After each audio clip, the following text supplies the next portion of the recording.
Hello. How you doing? As the big slide says, I come from Wildlife Estates. I've got to be very quick, so I'll just start by asking if anybody's heard of it, because that's always a good point. If you've heard of Wildlife Estates, put your hand up.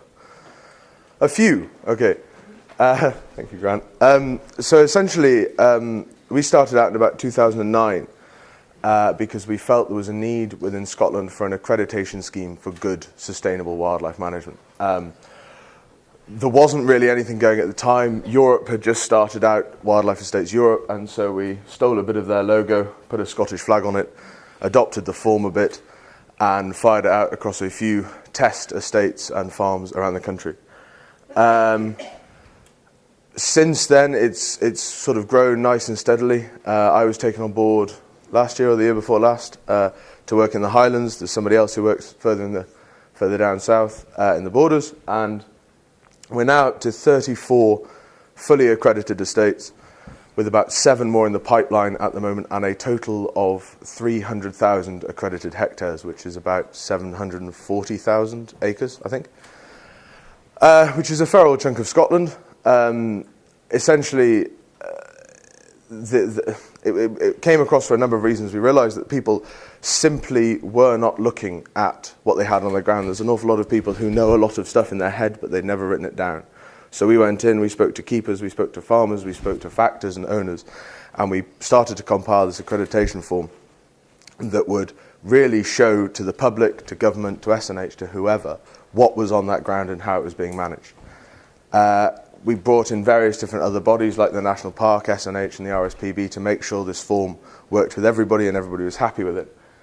And now we're at a stage, we're revising the form slightly, but we're now at a stage that we're quite happy with it. How do I just click?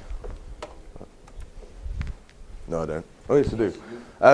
Sorry, so obviously when we're looking to accredit estates, the most important thing I would say is a combination of wildlife and the landscape. Got a big chunk of the form is about how many of each different species there, for literally everything from brown rats to golden eagles and capercaillie.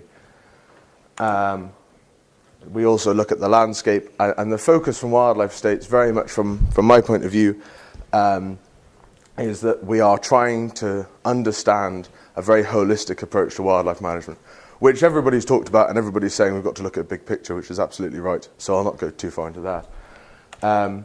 We look at agriculture, we look at forestry, and we look at things like shooting, stalking, fishing, and also the science side of it now. That's another chap looking at a peat sample, which, considering it's quite dull, seems to have been in quite a lot of presentations this morning. But going forward, I think that's the one thing I've really seen. I come from a background of estate management, and the increase in interest in what we're doing as estate managers, as farm managers, from the environmental sector is really growing. People are really keen to work with us now. The guy actually whose hands that is, he's now finished his PhD, but he was a PhD student at Bangor University in Wales, got in touch with us and said, look, I really want to learn how to work with farmers and landowners because they don't teach me that in my degree.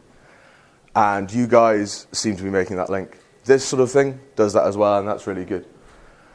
And so we get all this information into the form, and we get people to write a big management plan about their forestry and their game management and their deer management, their fisheries management, and we compile a whacking great folder of stuff. We fire that to a company called Acura, who also do Quality Meat Scotland accreditation and lots of different other things. They're sort of professional box tickers. They're much better at it than we are. They're completely impartial, and so we are sort of above board, you could say, with that sort of stuff. They then accredit everything. There's a site visit. We make sure nobody's telling fibs and they are actually doing all the good things they say. You get a certificate, and then from then on, we're looking for species information to be fed back to us every year on changes in the population in certain animals and birds and plants, and how that ties in with your management. So we're trying to essentially establish a pattern. Accreditation lasts 5 years. And over that 5 years, we're looking to find out what's influencing things. So, okay, some years we might have a big drop in species because of the weather, or somebody might change how they're managing. Somebody might stop snaring, for instance, and we might see an increase in predators.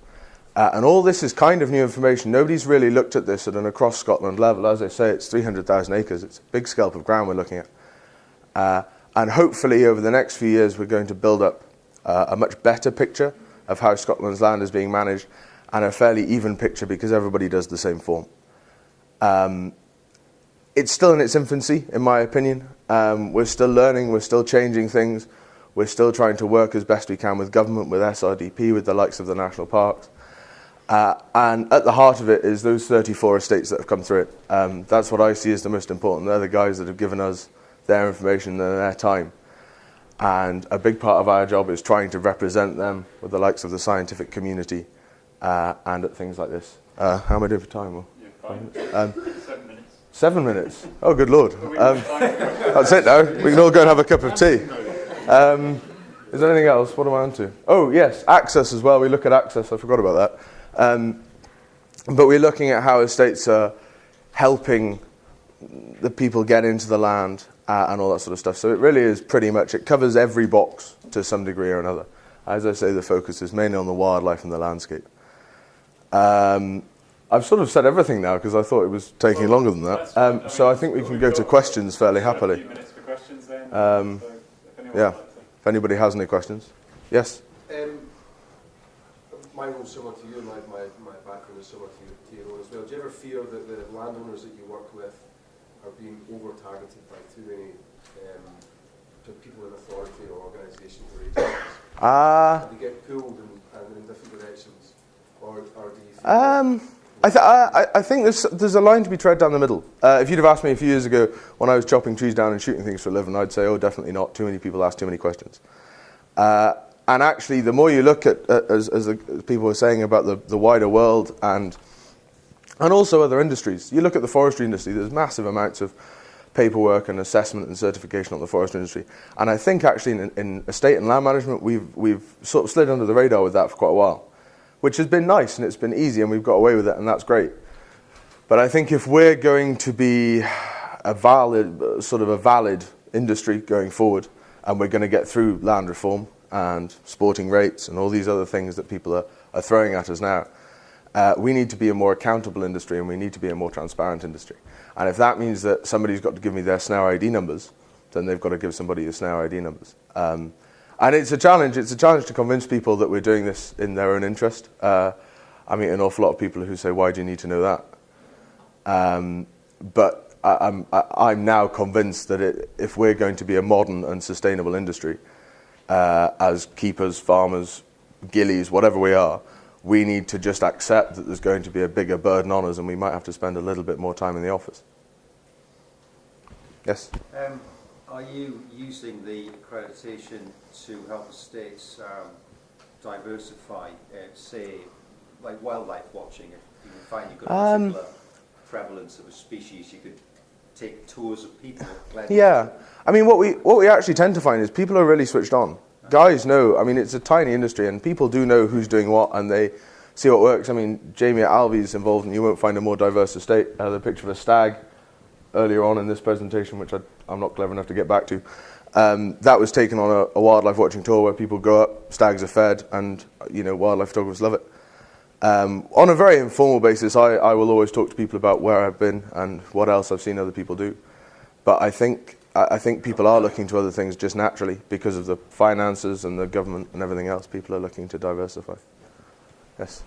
Do you think that it's too early yet, or do you think that there's a response from the public to the certification as a wildlife estate in terms of increasing tourism or attraction of people from wider? Do they see, oh, I'm going to visit this estate because there's a certification?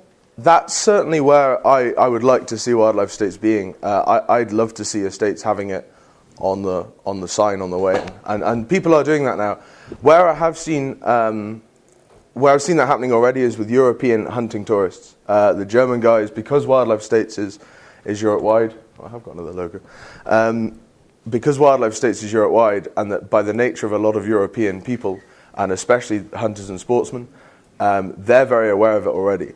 Scandinavian hunters, German hunters, they're saying, oh, that's the same as what we've got. And so I think there is an interest coming. I think we have work to do, we as wildlife estates have work to do with walkers, ramblers, cyclists, and rock climbers and those people to promote our estates, and at the same time to try and work all these situations out where we find difficulties. I mean, to be honest with you, I'm thinking about the forms I've done in the past 6 months, and how many of them have actually said negative things about access takers, and I can think of one. And actually, I think estates, as I say, people have started to twig over that past 5-10 years that you can't just say it's private land, go away. People are starting to say, actually, these access takers, we can inform them with signs at car parks, we can use the internet, we can use social media. And I'm hoping that it will just generate a bit of its own kind of steam under that, but we've definitely got a job to do as well. At the moment, we're very focused still on getting more estates in. As I say, there's 7 that are sitting with the accrediting body at the moment. I think that will take us to nearly 1 million acres, which is quite an impressive number. At the same time, part of me looks at that and goes, well, that's still only going to be 41, 42 estates, whatever it is. And I'd love to see smaller farms and smaller estates getting involved. Well, it's quite easy for a big estate to see the benefits of displaying what good it's doing. I think when you've got somebody who's maybe got 1,000 acres and farms it himself, I think there's a different discussion to be had. Grant. One more question, because we don't want to... I think the key thing with wildlife estates is that there's the accreditation part and all the rest of it, but in my mind, wildlife estates only start to really work in the future if people start thinking about then what do they do different, or what do they change, or where do they go, as in just accrediting what they do is a step. So yeah. And I think there's good work being done on that, but I think it only starts to work as a system if it then leads to things. And I think that's the key thing in the future is how do we use wildlife estates to actually generate some change that will benefit the estate and benefit wider society, things like that. And I think that's a unique selling point kind of angle. Sorry? Like a unique selling point angle. Yeah, to an extent. I mean, there's a whole tourism angle to it, but there's also just in general it's not so classic. We've always done it that way. So is there actually an opportunity to say, well, okay, we've got that information. Have you thought about? And those are the sorts of conversations that I think eventually I'd like to see whether estates will do. We actually, it's quite interesting. We see the number of people I speak to, and they go off and they do the form on their own, and it might take them 3 weeks, it might take them 9 months, it really depends. But the number of people that come back and they say, actually, we've written it down for the first time ever. We've never written down what we're going to do with the place over the next 5 years. The keeper's always had an idea in his head, the tenant's always had an idea in his head, and the owner's already had an idea. But coming together, writing it down, that quite often I think people are finding, why are we doing it like that? We could be doing it like that. And so I think that hopefully will come. That's good. That's a good place to leave it. Thank you. Absolutely. Very much. No, my pleasure. Thank you for inviting me.